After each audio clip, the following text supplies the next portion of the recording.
I invited my wife's lover to our family dinner and watched her face turn white when he walked through our front door. My name is Brandon Taylor, 42 years old, marketing director, and what happened at our dinner table that night destroyed my wife's reputation in front of everyone she cared about. But here's the part that will shock you. I didn't just invite her boyfriend. I invited his wife and children too, and I made sure they all arrived at exactly the same moment. When my wife realized what was happening, she tried to run but found out I'd changed all the locks and her car keys were missing. Before I tell you how I turned our family dinner into my cheating wife's worst nightmare, you need to understand what I discovered the week before when I found her secret phone hidden in our bedroom. What I saw in those messages made me realize she hadn't just been lying to me. She'd been planning to destroy our entire family, and dinner was going to be the perfect stage for her own destruction. I'm Brandon Taylor, 42 years old, and I work as a marketing director for Heritage Insurance Group, one of the largest regional insurance companies in North Carolina. My job involves developing marketing campaigns, managing client relationships, and coordinating promotional events that help grow our business throughout the Southeast. I've been married to my wife, Rebecca, for 11 years. We met at a professional networking event in Charlotte back in 2013, where she was working as an event coordinator for a company that managed corporate conferences and business gatherings. Rebecca was impressive, organized, articulate, and skilled at managing complex logistics while maintaining the kind of professional polish that made clients feel confident in her abilities. We were married in 2015, and Rebecca left her event coordination job to focus on managing our household and raising our children. We have 2 kids, Emma, who's now 9 years old, and our son Jack, who just turned 7. Rebecca has been a devoted mother and what I thought was a supportive wife, managing our family's schedule, maintaining our home, and organizing the social activities that are important for our professional and personal relationships. Rebecca comes from a close-knit family here in Charlotte. Her parents, Robert and Susan, live about 20 minutes from our house and have dinner with us every Sunday. Rebecca also has a younger sister, Michelle, who's married with 2 children of her own. Our extended family gatherings are a regular part of our social routine, especially the monthly dinner parties that Rebecca organizes at our house. These family dinners are Rebecca's pride and joy. Elaborate meals with multiple courses, beautiful table settings, and carefully planned conversations that showcase our family's success and happiness. Rebecca spends days preparing for these dinners, shopping for ingredients, arranging flowers, and ensuring that every detail creates the perfect atmosphere for family bonding. But 3 weeks ago, everything I thought I knew about Rebecca and our marriage was shattered when I discovered evidence of betrayals that went far beyond anything I could have imagined. The discovery happened by accident during what should have been a routine evening at home. Rebecca was upstairs giving the children their baths while I was cleaning up the kitchen after dinner. As I was organizing some papers on our kitchen counter, I knocked over Rebecca's purse, spilling its contents across the floor. While gathering her scattered belongings, I noticed a small phone that I'd never seen before. Not Rebecca's regular iPhone, but an older model smartphone that appeared to be a completely separate device. The phone was unlocked, and the message screen was displaying part of a text conversation that immediately caught my attention. The most recent message, from someone listed only as D, read, "Can't wait for Sunday dinner to be over so we can finally be alone. I hate pretending we don't know each other in front of your family." Rebecca's response was visible in the message thread. "Just a few more hours of playing the perfect wife, then we can go to our place and I can show you how much I've missed you."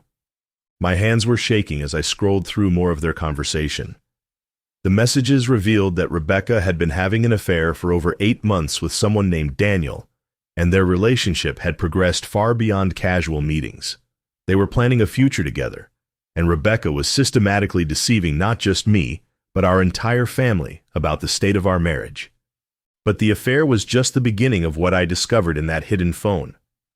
As I read through weeks of messages between Rebecca and Daniel, I realized that they weren't just having an affair.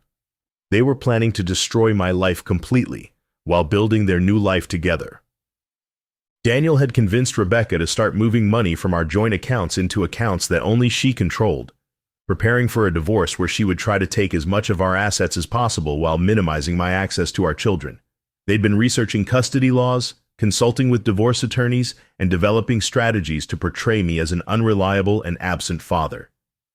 The most devastating messages revealed that Rebecca had been lying to our children about me, telling Emma and Jack that I didn't love them as much as my work, that I was planning to abandon the family, and that they shouldn't trust me or confide in me about their problems or fears. But what made the betrayal even worse was learning Daniel's identity. Based on the messages and details mentioned in their conversations, I realized that Daniel was actually Daniel Morrison, the husband of Rebecca's best friend Sarah. Daniel and Sarah lived just 2 miles from our house. Their children went to the same school as Emma and Jack, and we'd been close family friends for over 5 years. Rebecca and Daniel had been conducting their affair right under the noses of everyone who trusted them. They'd been meeting at family gatherings, school events, and social occasions where their spouses and children were present, all while maintaining the appearance of being devoted family friends who simply enjoyed each other's company. The messages showed that Rebecca and Daniel found their deception exciting and amusing. They would send each other texts during family barbecues and dinner parties, describing what they wanted to do to each other later while their spouses and children were sitting just a few feet away. "I love watching you pretend to be the devoted husband," Rebecca wrote to Daniel during one of our family gatherings. "Knowing that in a few hours you'll be in my bed while Sarah thinks you're at the office." Daniel replied, "It's even better knowing that Brandon has no idea his perfect wife is thinking about me while she's serving him dinner and playing house." Reading these messages, I realized that our entire social circle had been a stage for Rebecca and Daniel's affair, and every family gathering, every friendly dinner, every moment of apparent happiness had been contaminated by their betrayal and mockery. But the most shocking revelation was in messages from just 2 weeks earlier, where Rebecca and Daniel discussed their plans for the upcoming Sunday family dinner, the monthly gathering that Rebecca had been organizing for years as a celebration of family bonds and relationships. "Sunday will be perfect," Rebecca wrote to Daniel. "After dinner, I'll tell everyone that Brandon and I are having problems and that I need some time to think about our marriage. That will set up the separation announcement for next month." Daniel responded, "And I'll be there to provide comfort and support to help you through this difficult time. Sarah won't suspect anything. She'll just think I'm being a good friend to a woman in crisis." They were planning to use our family dinner as the stage for beginning the public destruction of our marriage, with Daniel present as a supposed friend offering support while actually being the reason for the marriage's collapse. Reading these messages, I realized that Rebecca and Daniel had turned our family relationships into weapons against me, using the trust and affection of our extended family to create a scenario where I would appear to be the villain who had destroyed a happy marriage. But they'd made one critical mistake in their planning. They'd documented everything in writing, creating a detailed record of their conspiracy and betrayal that could be used against them in ways they'd never anticipated. I spent the next week carefully documenting all the evidence from Rebecca's hidden phone, taking screenshots of their messages and researching Daniel's background and family situation. I also began planning my own strategy for Sunday's family dinner, a plan that would expose both Rebecca and Daniel in front of everyone they'd been deceiving. The key to my plan was ensuring that all the relevant people would be present for the revelation. I called Daniel's wife, Sarah, and invited her and their children to join us for Sunday dinner, explaining that Rebecca wanted to celebrate our friendship and create a special evening for all our families together. I also contacted Rebecca's parents and sister, emphasizing how important it was for everyone to be there for what Rebecca had described as a significant family announcement. I suggested that we make the dinner extra special with additional courses and a more formal atmosphere to mark the importance of the occasion. Rebecca was thrilled by my apparent enthusiasm for the dinner and my willingness to help with the preparations. She interpreted my involvement as evidence that I was completely unaware of her affair and her plans to destroy our marriage. But I had additional preparations that Rebecca knew nothing about. I'd arranged for a private investigator to document Daniel's arrival at our house. I'd set up recording equipment to capture the conversations that would take place during dinner, and I'd prepared multiple copies of the most damaging text messages between Rebecca and Daniel. Sunday arrived with perfect autumn weather, and Rebecca spent the day preparing what she thought would be the beginning of her public transition away from our marriage. She cooked an elaborate meal, arranged beautiful table settings, and dressed carefully for what she believed would be her performance as the devoted wife who was struggling with marital problems. Our guests began arriving at 6 p.m. Rebecca's parents, her sister Michelle and her family, and finally Sarah Morrison with her children. Rebecca greeted everyone warmly, playing the role of the perfect hostess while texting Daniel about their post-dinner plans. At 6:30, as we were sitting down for dinner, the doorbell rang. Rebecca looked puzzled since all our expected guests were already seated at the table. "I'll get it," I said, standing up from my chair. "I think we have one more guest joining us." I opened the front door to reveal Daniel Morrison standing on our porch, holding a bottle of wine and wearing the kind of smile that suggested he thought he was arriving for a normal family gathering. "Hello, Daniel," I said loudly enough for everyone in the dining room to hear. "So glad you could make it to dinner. Rebecca's been looking forward to seeing you." The silence from the dining room was immediate and complete. Sarah Morrison's face went white as she realized her husband was at our door without her knowledge. Rebecca's face showed a progression from confusion to horror as she understood what was happening. "I don't understand," Sarah said, her voice shaking. "Daniel, what are you doing here? You said you were working late tonight." Daniel's expression changed from confident to panicked as he realized he'd walked into a trap. He looked past me to see his wife and children sitting at our dinner table, along with Rebecca's entire family. "Come in, Daniel," I said, opening the door wider. "I think everyone would love to hear about the work project that's been keeping you so busy lately. The one that requires so many evening meetings with Rebecca." What followed was the complete destruction of both Rebecca and Daniel's carefully constructed lies in front of everyone they cared about. As Daniel stood frozen in our doorway, I walked back to the dining room and placed copies of their text messages on the table in front of each guest. "Before we begin dinner," I announced calmly, "I thought everyone should know about the special relationship that Rebecca and Daniel have been developing over the past 8 months. Rebecca tried to interrupt, but I continued.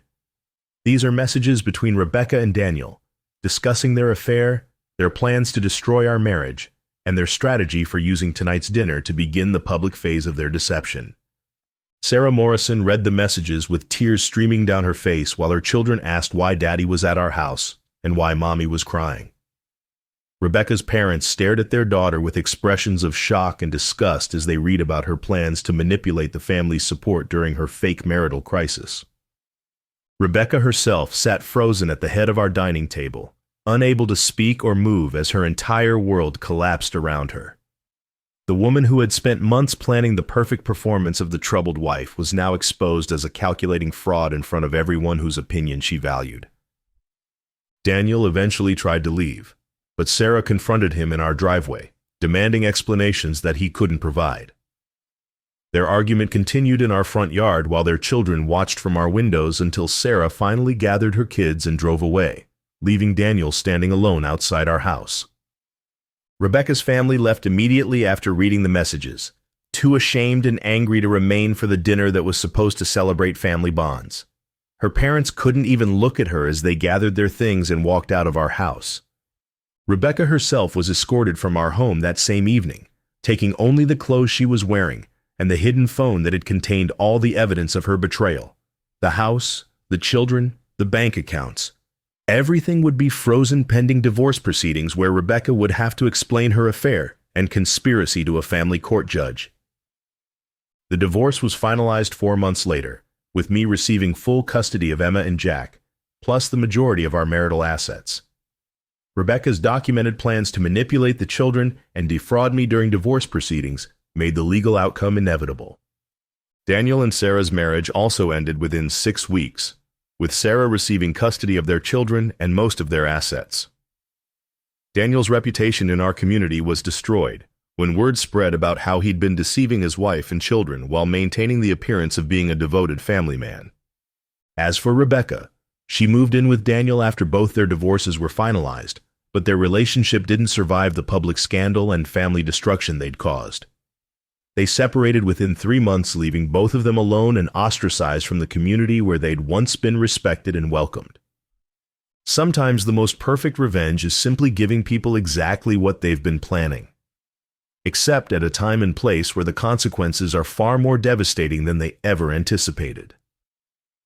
Rebecca wanted to use our family dinner as the stage for destroying our marriage while positioning herself as the victim deserving of everyone's support and sympathy.